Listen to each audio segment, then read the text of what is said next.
looking forward for the shoot to resume sometime in July. I had a great time working with Sagar during the photo shoot that we had, a couple of weeks back, and he has a knack of things. He's really sorted. He knows what he wants from his character, and that kind of made me forge ahead with this project. And he's very hardworking. I'm glad that he thought that I deserved this role. And thank you so much, Sagar. And it's today is the first time that I'm meeting a lot of them, and I'm looking forward to know them much better throughout this journey, and learn a lot from them. We have so many people out here who are already established, the actors and the actresses, and I'm really looking forward to learn a lot of them. And I wish this film the best, and hope that the audiences would like our work, and I hope that you really enjoyed the teaser too. இது வந்து எங்களோட குடும்ப படம் நான் சொல்லுவேன். எங்க வீட்டு பையன், எங்க கௌதம், எங்க ரித்து.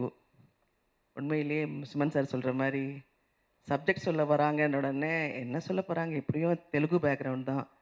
ஏன்னா அவங்க மாமா வந்து தெலுங்கு ப்ரொடியூசர், அவங்க அம்மா தெலுங்கு ப்ரொடியூசர்ஸ்.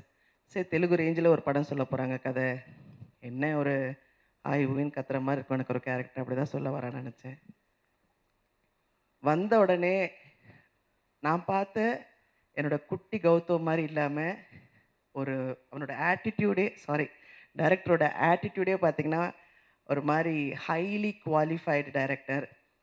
ரொம்ப அழகாக எதுக்கு வந்தோமோ அதை மட்டும் பேசிட்டு, அதை மட்டும் தெளிவுபடுத்திட்டு போயிட்டு வரேன் ஆண்டின்னு சொல்லிட்டு போனாங்க. இல்லைப்பா, நான் வந்து இப்போ சினிமா அவ்வளோவா பண்ணுறதில்ல, ஏன்னா சீரியலில் ரொம்ப பிஸியாக இருக்கிறதுனால. இல்லை, இந்த கேரக்டர் நீங்கள் தான் பண்ணணும், நீங்கள் சப்ஜெக்ட் கேளுங்கன்னு சொன்னாங்க. ரொம்ப அழகான சப்ஜெக்ட். ஏன்னா இப்போ இருக்கிற டைரக்டர்ஸ் எல்லாருமே புதுமைன்னு இன்னும் புதுசாக பண்ணுறாங்க. உண்மையிலே நல்லா இருக்குது. ஆனால் அந்த எல்லாத்தையும் விடையும் இந்த படம் ரொம்ப சிறப்பான ஒரு சப்ஜெக்டு. எல்லாருமே பார்க்கக்கூடிய ஒரு சப்ஜெக்டை ரொம்ப அழகாக தெளிவாக ஒரு ஷார்ட் விடாமல் என்கிட்ட சொன்னாங்க. எனக்கு அவ்வளோ பிடிச்சிருந்தது. நிச்சயமாப்பா, யாருக்கு டேட்ஸ் நான் கொடுக்குறேனோ இல்லையோ உனக்கு நான் கொடுப்பேன். ஏன்னா எனக்கே வந்து அது ரொம்ப ஒரு என்னையே நான் எனர்ஜியாக நான் ஃபீல் பண்ணிக்கிற மாதிரி ஒரு சப்ஜெக்டு. ஃபோட்டோ ஷூட்டுக்கு வந்தாங்க. அதே மாதிரி நான் அன்றைக்கி ஊருக்கு போகிறேன், ஹைதராபாத் கிளம்பிக்கிட்டு இருக்கேன். ஐயோ தம்பி, லேட் ஆகுது, எப்படியாவது மழுப்பி என்ன ஃபோட்டோ ஷூட்லாம் எடுத்து என்ன வைக்க போகிறாங்க, ஏதாவது அந்த இதில் இருக்கும் பாருங்கள், கம்ப்யூட்டரில் எதாவது வந்துச்சுன்னா நீங்கள் எடுத்து போட்டுக்கோங்கன்னு சொன்னேன். இல்லை ஆண்டி, நான் வருவேன், நான் வந்து தான் எடுக்கணும் அப்படின்னாங்க. சரி, நான் ஓடுற அவசரத்தில் வந்து எக்ஸ்ப்ரெஷன்ஸ் இப்படி கொடுங்க அப்படி கொடுங்கன்னாங்க. என்னப்பா, இதை விட கண்ணெல்லாம் விரிக்க முடியாதுன்னு நினச்சேன். ஆனால் அவங்க என்ன கேட்டாங்களோ அது கொடுக்குற வரைக்கும் என்னை விட்டு இங்கே அங்கே நகரவே இல்லை. ஸோ என்கிட்ட இருக்கிற எல்லா திறமையும் ஒரு ஃபோட்டோ ஷூட்லேயே வாங்கிட்டாங்க. ஸோ இதை விட நான் பெட்டராக நடிப்பேன். ரித்துமா, நீங்கள் எவ்வளோ கேட்குறீங்களோ, எத்தனை வாட்டி கேட்குறீங்களோ நான் நடித்து காட்டுவேன். ஸோ எனக்கு உண்மையிலே சந்தோஷமாக இருக்குது. இப்படி ஒரு யங் டைரக்டர்ஸ் கிட்ட ஒர்க் பண்ணுறது ரொம்ப எனர்ஜியாக நாங்கள் எல்லாருமே ஃபீல் பண்ணுவோம்னு நினைக்கிறேன். இந்த படம் வெற்றியடைய வாழ்த்துக்கள். இன்னொன்று சொல்லணும், உங்களுடைய பெரிய ப்ளஸ் பாயிண்ட்டு உங்கள் அம்மாவும் உங்கள் அப்பாவும் தான். ஸோ அவங்க உங்களுக்கு தூணாக இருக்கும்போது நிச்சயமாக நீங்கள் தமிழ்நாட்டில் மட்டும் இல்லை, ஹாலிவுட்லேயும் போய் சாதிப்பீங்கன்றீங்க. அதை நான் கடவுள் அருளால் வேண்டிக்கிறேன். நன்றி, வணக்கம். எனக்கு வந்து லைஃப் கொடுத்தது வந்து இயக்குனர் தயாரிப்பாளர் டி.ஆர். ராமன் அவர்கள். 1978 நான் வந்து பச்சையப்பாஸ் காலேஜில் வந்து பியூசி படிக்கும்போது என்னை வந்து ஒரு சாதாரண ஒரு கார் மெக்கானிக், நான் வந்து ஒரு நடிகன் ஆகணும்னு சொல்லி என்னை வந்து கொண்டு போய் அங்கே அறிமுகப்படுத்தி நான் ஒரு ஹீரோ ஆனேன். இன்றைக்கி வந்து கூட்டும் போனாங்க, வீட்டில் வந்து பேசணும். எங்கள் அம்மா வந்து இப்போ எத்ராஜ் காலேஜ் பிரின்ஸிபல். சினிமா பற்றி எதுவுமே தெரியாது, சினிமா பேக்கிங் கிடையாது, எதுவுமே கிடையாது. என்ன தைரியத்தில் நீ போகிறேன்னு கேட்டாங்க. அது எனக்கு கூட எனக்கு புரியல. அது சரின்னு சொன்னாங்க. அவங்க ஆசீர்வாதம், எங்கள் அம்மாவோட ஆசீர்வாதம் வாங்கினேன். நான் ஒரு நடிகன் ஆன பிறகு தான் நடிப்பு எவ்வளோ கஷ்டம்னு தெரிஞ்சுது எனக்கு. கேமரா முன்னால் நின்று எக்ஸ்ப்ரெஷன் கொடுக்குறது, டான்ஸ் பண்ணுறது, இதெல்லாம் எவ்வளோ கஷ்டம். அப்போ வந்து நான் வந்து கராத்தே கற்றுக்கிட்டு இருந்தேன். அதனால் அதை வச்சுக்கிட்டு ரொம்ப படங்களில் நான் வந்து சமாளிச்சிட்டேன். ஆனால் பக்கத்துலேயே ஏவிஎம்மில் தான் ஜாஸ்தி ஷூட்டிங் நடக்கும். இந்த பக்கம்லாம் நிறைய ஸ்டூடியோஸ் இருந்தது. அப்போ முக்கியமாக இந்த கமலா தேட்டரை பற்றி நான் சொல்லணும். டெய்லி வந்து எனக்கு ஷூட்டிங் முடிஞ்ச பிறகு ஈவினிங் ஷோ, இங்கே என்ன படம் ஓடுதோ அந்த படம் பார்க்க வேண்டியது. அதில் வந்து நடிப்பு கற்றுக்கிட்டு அதுக்கப்புறம் ராம் தேட்டருக்கு போயிட்டு அங்கே என்ன படம் இருக்குது அதை பார்த்துட்டு வீட்டுக்கு போயிட்டு காலையில் டான்ஸ் கிளாஸ் சின்னி பிரகாஷ் அவர்கிட்ட போய் டான்ஸ் கற்றுக்கிட்டு உங்கள் ஆசீர்வாதத்தில் இப்போ 37 வருஷம் ஆகுது. கிட்டத்தட்ட 350 படம் தமிழ், தெலுங்கு, கன்னடம், மலையாளம். இப்போ ரீசெண்டாக ஹிந்தியில் கூட கப்பர்னு சொல்லி அக்ஷய்குமார் கூட ஆக்ட் பண்ணேன். நான் ஏன் இதெல்லாம் சொல்ல வரேன்னு சொன்னால், சரி நம்மளோட திறமை, நம்மளோட அதிர்ஷ்டம் அதெல்லாம் வேறு. ஆனால் இந்த தமிழ்நாட்டு மண்ணோட சக்தி அது வந்து ரொம்ப வித்தியாசமான ஒரு சக்தி. அது நிறைய பேர் நடிகர்கள்லாம் இங்கேருந்து தான் அவங்க வந்து வேறு மொழிக்கு போய் அவங்க வந்து பேர் வாங்கியிருக்காங்க. அதுக்கப்புறம் ஒரு பெரிய கேப்க்கு நான் தெலுங்கு, கன்னடம் போன பிறகு மறுபடியும் வந்து எனக்கு ஒரு தமிழ் படங்கள் மிஸ் பண்ண, தமிழ் படங்கள் பண்ண முடியலையேன்னு சொல்லி நான் ரொம்ப ஒரு வருத்தத்தில் இருக்கும்போது நம்ம சூப்பர் ஸ்டார் அண்ணன் ரஜினிகாந்த் அவர்கள் கூப்பிட்டு சங்கர் டைரக்ஷனில் ஏவிஎம் பேனரில் சிவாஜி படம் வந்து பண்ண சொன்னாங்க. ஸோ பண்ண அது எப்போவுமே நான் லைஃப்பில் நான் மறக்க மாட்டேன். இன்றைக்கி வந்து எனக்கு தமிழில் மறுபடியும் படங்கள் வந்திருக்குன்னா அது மெயின் வந்து சிவாஜி படத்து பிறகு தான் எனக்கு வந்த ஒரு பாப்புலாரிட்டி. ஏன்னா இந்த ஜென்ரேஷனுக்கு வந்து என்னை பற்றி தெரியாது. ஸோ அந்த படம் பார்த்த பிறகு தான் எனக்கு வந்து எல்லாருக்குமே வந்து என்னை பற்றி தெரிஞ்சு இன்றைக்கி சவுத்தில் எல்லா லாங்குவேஜ் இல்லாமல் ஈவன் ஹிந்தியில் கூட இப்போ நிறைய வாய்ப்புகள் வருது. ஸோ எல்லாருக்கும் என்னோட நன்றி. இந்த படம் பொறுத்த வரைக்கும் எனக்கு சாகரை பற்றி என்னோட நண்பர் ஜோதி பிரசாத் அவர்கள், அவர் ஒரு தயாரிப்பாளர், அவர் என்னை வச்சு ஒரு ரொம்ப பெரிய லெவலில் ஒரு ஆக்ஷன் படம் பண்ணார், மகா யக்னம் சொல்லி. அந்த மாதிரி ஆக்ஷன் படம் நான் பண்ணதில்லை. காஷ்மீரில் அப்போவே போய் ஷூட் பண்ணோம். ஸோ அப்போத்துலேருந்து எனக்கு ரொம்ப க்ளோஸ் ஃப்ரெண்ட் அவர் ஃபோன் பண்ணி இந்த மாதிரி அவரோட நெவ்யூ லக்ஷ்மி மேடமோட சார் இந்த மாதிரி ஒரு லைன் சொல்லணுன்னு இருக்காரு, ஃபோன்லேயே சொல்லுங்க அப்படின்னு சொன்னேன். இல்லைங்க அவர் நேர்லேயே வந்து உங்கள்கிட்ட அந்த லைனை சொல்லணும்னு சொன்னார் அப்படின்னாரு. நான் ஹைதராபாத்தில் ஷூட்டிங் இருக்கும்போது வர சொன்னேன். ஸோ சாகர்னு சொல்லும்போது நான் வந்து வேறு மாதிரி ஒரு அப்பியரன்ஸ் நான் எதிர்பார்த்தேன். அப்புறம் பார்த்தா ரொம்ப யங்காக ஒரு காலேஜ் ஸ்டூடெண்ட் மாதிரி ஒரு கேரக்டர் வந்து என்ட்ரை, நான் தாங்க சாகர்னு சொல்லி கதையை சொன்னாங்க. ஆக்சுவலி நான் வந்து ஷூட்டிங் கேப்பில் தான் அந்த கதையை கேட்டேன். பட் கதையை சொல்லும் போது எனக்கு வந்து ஒரு கான்ஃபிடென்ட் ஃபீல் வந்தது. ஒரு நல்ல கதையை ஒரு செலக்ட் பண்ணியிருக்காரு. ரொட்டீன் சப்ஜெக்ட் கிடையாது, எல்லா கிளாஸ் மாஸ் எல்லாருக்கும் வந்து அது சப்ஜெக்ட் வந்து ஏறுற மாதிரி ஒரு சப்ஜெக்ட். ஒரு புதுசாக நிறைய விஷயங்கள் இருந்தது. அதாவது ஒரு படம் பண்ணும்போது நம்மளுக்கு வந்து எல்லாமே புதுசு கிடைக்காது. பட் இந்த லைனில் எல்லாமே புதுசு, 99% எல்லாமே புதுசாக இருக்குது. எதுவுமே ரொட்டீனாக வந்து இந்த சீனுக்கு அப்புறம் அது வரும் அந்த மாதிரி நம்ம சொல்ல முடியாது. ஸோ அந்த மாதிரி ஒரு நல்ல லைன் ஒன்று செலக்ட் பண்ணியிருக்கீங்க. அண்டு நிச்சயமாக அவர் சொன்ன கேரக்டர் வந்து ஒரு டான் மாதிரி ஒரு கேரக்டர். அது அந்த கதையில் வந்து ஒரு இம்பார்ட்டண்ட் கேரக்டர். அது சொன்னாருங்கிட்ட நான் டெஃபினட்டாக நான் பண்ணுறேன்னு சொன்னேன். அதுக்கு பிறகு வந்து அவர் இந்த லான்ச் பற்றி சொன்னார்.